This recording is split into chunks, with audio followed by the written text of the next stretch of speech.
Pemirsa, bola berwarna hitam dengan diameter sekitar 3 meter membuat heboh warga Bintan, Kepulauan Riau. Bola raksasa itu terdampar di tepi pantai desa Teluk Bakau. Benda mirip bola raksasa berwarna hitam terlihat terikat rantai besi dan dilapisi ban. Seorang nelayan menemukan benda asing itu di tengah laut yang terdampar di pulau kecil. Ia bergegas menarik benda dan mengamankan ke bibir pantai. Selanjutnya, Posmat AL Kawal berkoordinasi dengan Polsek Gunung Kijang meredakan keresahan warga sekitar. Diduga benda tersebut merupakan dapra, yaitu bantalan yang dipasang pada lambung kapal yang hanyut.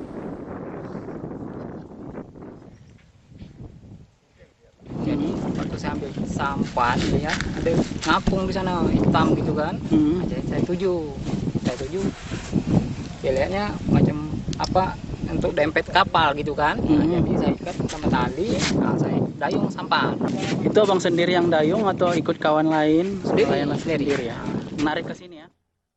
Setelah menjadi sorotan dan viral di media sosial, lautan sampah yang berada di tengah-tengah permukiman warga di Bekasi, Jawa Barat akhirnya mulai ditangani dan diangkut petugas kebersihan. Jalan yang sempit membuat pengangkutan sampah hanya bisa menggunakan mobil bak kecil. Petugas kebersihan dari UPTD Bekasi Barat, Jawa Barat langsung mengangkut sampah yang menumpuk di permukiman warga. 35 petugas kebersihan diterjunkan ke lokasi untuk mengangkut sampah-sampah yang menumpuk hampir 5 tahun di lahan seluas 20 hektar milik salah satu perusahaan swasta.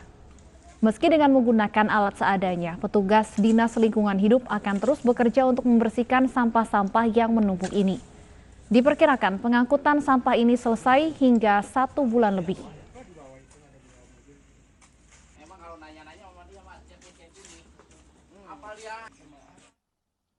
Selengkapnya terkait tumpukan sampah di Bekasi sudah bergabung bersama kami melalui sambungan telepon Kepala Dinas Lingkungan Hidup Kota Bekasi, Yayan Yuliana. Selamat sore, Pak Yayan. Ya, selamat sore, Mbak. Baik, Pak Yayan, berdasarkan informasi sampah ini sudah menumpuk selama 5 tahun. Mengapa baru sekarang ada pembersihan? Gini, sebenarnya bukan 5 tahun ya. Sejak kita dulu ada pemisahan daerah antara Kabupaten Bekasi dengan Kota Bekasi, sampah di lokasi itu sudah ada gitu. Itu dari sejak 97 aja kita berpisah dengan kabupaten, sampah di situ, lokasi itu sudah dijadikan tempat pembuangan sampah.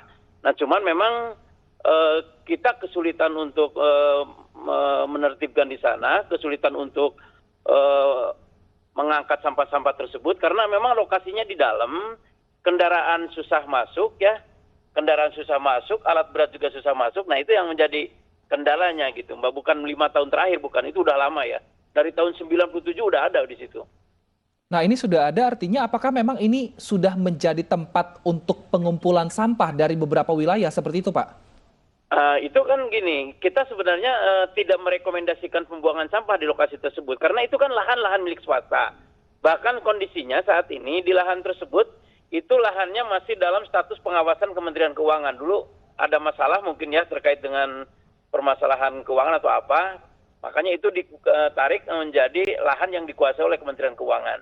Nah, kita ngelihat kondisi di situ, kita sudah mengadakan pengangkatan, pengakukan penertiban di situ, cuman ya masyarakat selalu buang ke situ gitu loh. Nah, kita memang kesulitan di sana, lahan ke situ kan berada di tengah-tengah tuh.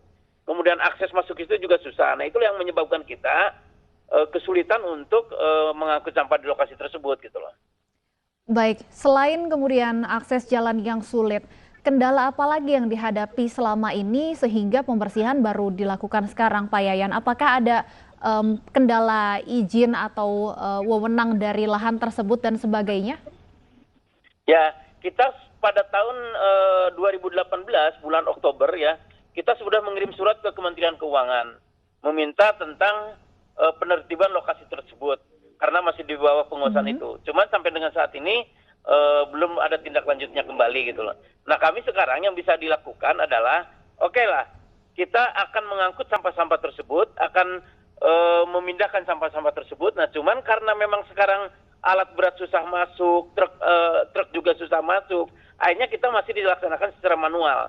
Nah, kita rencana akan mengirimkan surat kembali ke Kementerian Keuangan meminta bantuan ya lebih bagus lagi lokasi tersebut ditutup, dipagar mungkin secara permanen oleh pemilik lahan tersebut. Itu yang akan nanti masyarakat juga tidak akan membuang sampah lagi ke sana gitu loh. Itu mungkin yang lebih bisa dilakukan untuk penutupan secara total gitu loh. Lalu targetnya berapa lama ini nanti Pak mengangkut sampah sebanyak ini dan diangkut kemana sampah-sampah ini? Ya, kita kan udah mulai pembersihan nih meskipun secara manual ya.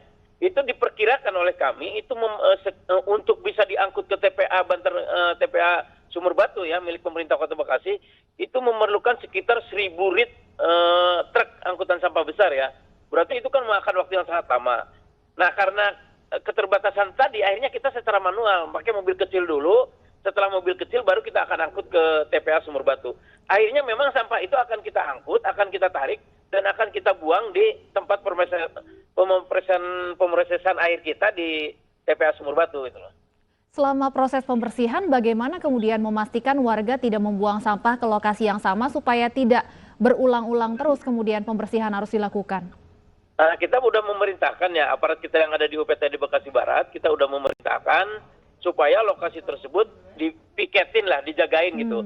Okay. Kita udah berkoordinasi juga dengan camat, berkoordinasi dengan lurah, dengan Satpol PP di sana, supaya lokasi tersebut dijagain, jangan sampai warga membuang sampah lagi ke sana gitu. Karena kan gini, warga kita ini sulit juga, budaya masyarakat kita untuk buang sampah juga susah juga gitu loh.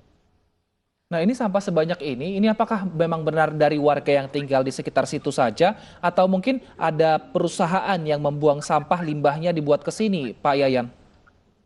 Itu karena sudah lama ya di masyarakat sekitar situ. Cuman memang ada, setelah kita teliti ada orang-orang yang buang ke situ juga gitu. Jadi bukan hanya warga di situ, ada orang lain juga buang di situ juga. Memang ini yang perlu saya juga sudah mengambil langkah-langkah, ini akan kita selesaikan secara menyeluruh, secara holistik supaya permasalahan ini selesai dan tuntas. Baik, terima kasih banyak Pak Yayan. Kami tunggu tentunya upaya pembersihan sampah di lokasi dan diharapkan tentunya masyarakat tidak kembali membuang sampah agar supaya pembersihan ini bisa dilakukan sesuai dengan target waktu yang sudah ditentukan.